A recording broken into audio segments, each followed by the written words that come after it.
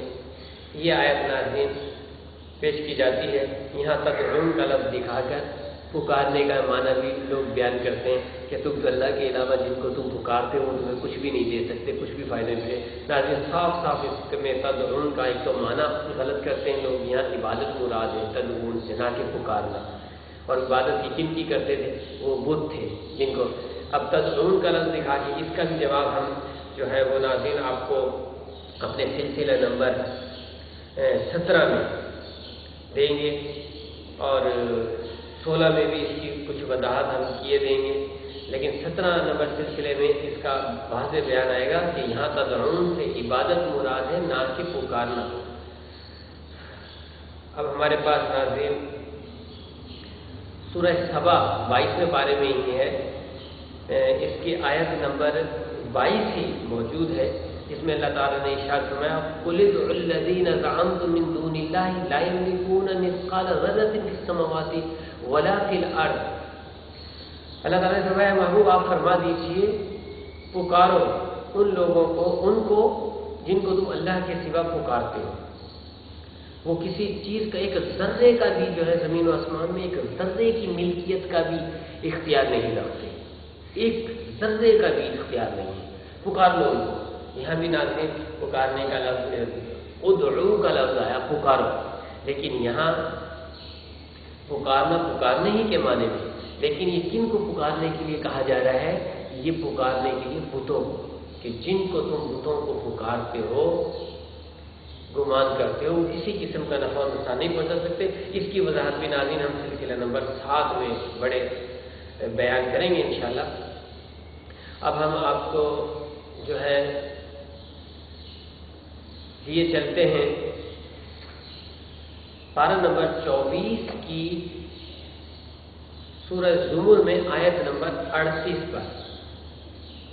ناظرین یہاں بھی اللہ تبارک و تعالیٰ نے ارشاد فرمایا، اور وہ کیا ارشاد ہے؟ قُلْ أَفَرَأَيْتُمْ مَا تَدْعُونَ مِن دُونِ اللَّهِ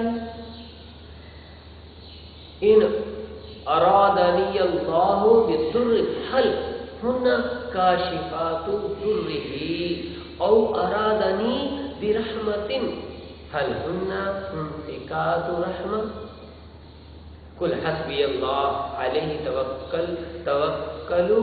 توکل المتوکلون۔ اللہ تعالیٰ نے کس طرح واضح بیان فرمایا، اے محبوب آپ فرما دیجئے کیا تم یہ گمان کرتے ہو کہ جن کو تم اللہ کے علاوہ پکارتے ہو اور یہ ارادہ رکھتے ہو کہ اللہ مجھے کوئی تکلیف پہنچانا چاہے تو کیا وہ اس بھیجی ہوئی تکلیف کو ٹال سکتے ہیں؟ یہاں بھی ناظرین انہی کا ذکر ہے بتوں کا، کہ اللہ تعالیٰ جس کو کوئی تکلیف دے، کوئی فائدہ پہنچائے، کوئی نفع نقصان دے، تو کیا اس نفع نقصان کو ان کا کوئی اختیار ہے؟ کوئی تکلیف میں اللہ تبارک و تعالیٰ کسی کو مبتلا کر دے تو کیا کوئی اور ہے جو اللہ کے علاوہ اللہ کی دی ہوئی اس تکلیف کو دور کر دے؟ کوئی بھی نہیں ہے ناظرین۔ یہاں بھی تدعون کا لفظ پکارنے کا، جس کا بیان ہم سلسلہ نمبر 17 میں کریں گے۔ ناظرین یہ چند آیتیں وہ تھیں جن میں اللہ تبارک و تعالیٰ نے معبودان باطلہ کے اختیار کا رد کیا، اور یہ تمام کے تمام بت تھے جو انبیاء علیہ السلام کے بنائے ہوئے تھے لوگوں نے اور دوسرے بت بنائے ہوئے تھے، ان کی نفی کی گئی۔ ناظرین، ان آیتوں کو دکھا کر بعض لوگ گمراہ ہو گئے اور لوگوں کو گمراہ کر دیا، اور انہی آیتوں کو دیکھ کر بعض لوگ ہدایت پا گئے اور لوگوں کو بھی ہدایت پر لگا رہے ہیں۔ ناظرین، یہ تمام آیتیں نہ انبیاء کے متعلق ہیں، نہ اولیاء کے متعلق ہیں، نہ صاحب مزارات کے متعلق ہیں، یہ کسی کے متعلق نہیں۔ یہ تمام آیتیں بتوں کے کافروں کے متعلق ہیں کہ بتوں اور کافروں کو تم اپنا بنائے بیٹھے ہو، یہ تمہیں کسی قسم کا نفع و نقصان نہیں دے سکتے۔ ناظرین، اسی لیے قرآن مجید نے فرمایا یضل بہ کثیرا ویہدی بہ کثیرا، بہت سے لوگ اس قرآن کے ذریعے ہدایت پا جائیں گے، بہت سے لوگ اس قرآن کے ذریعے جو ہے وہ گمراہ ہو جائیں گے۔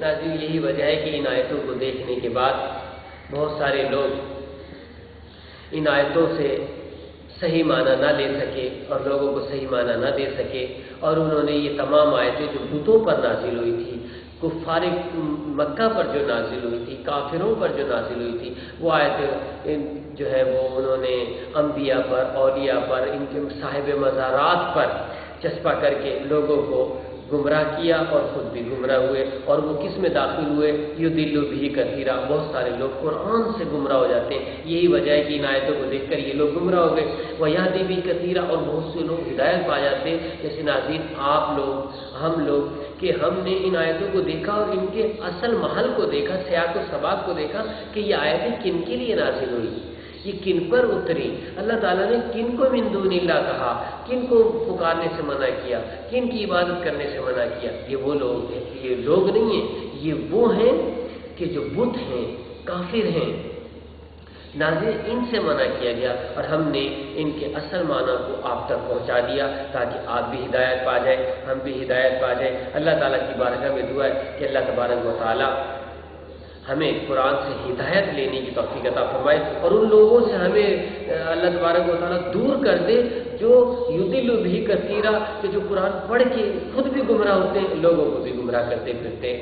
اللہ تعالیٰ سے دعا ہے کہ اللہ تبارک و تعالیٰ آج کے ہمارے اس سلسلے کو قبول فرمائے۔